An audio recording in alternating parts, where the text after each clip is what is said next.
Les résultats provisoires des élections sénatoriales du samedi 15 février 2025, publiés par la Commission électorale nationale indépendante, CENI, ce dimanche 16 février, confirment une victoire écrasante du parti au pouvoir, l'Union pour la République, UNIR. Avec 34 sièges sur les 41 attribués par le vote, la formation présidentielle s'impose largement, laissant peu d'espace à l'opposition et aux autres partis en lice.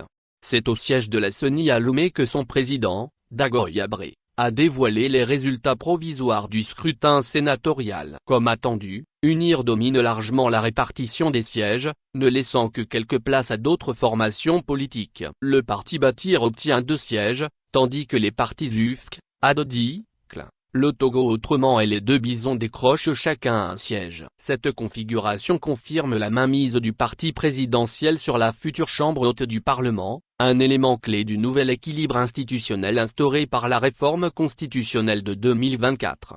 L'annonce des résultats a rassemblé un parterre de personnalités politiques et institutionnelles. Le ministre de l'administration territoriale, de la décentralisation et de la chefferie traditionnelle, Awateo Dabalo, était présent aux premières loges, accompagné de nombreux représentants des partis en lice, des observateurs nationaux et internationaux, ainsi que des journalistes de la presse publique et privée.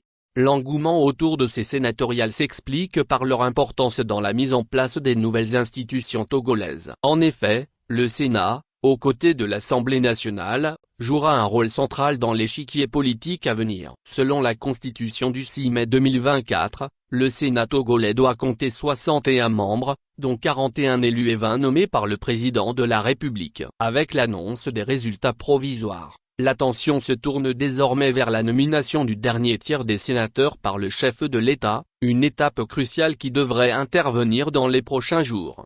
Une fois les 2 chambres du Parlement constituées, les députés et les sénateurs réunis en congrès éliront le président de la République, conformément aux nouvelles dispositions constitutionnelles. Cette élection sera suivie de la désignation du président du Conseil, une figure clé du nouvel exécutif togolais, qui disposera des pleins pouvoirs une fois son serment prêté.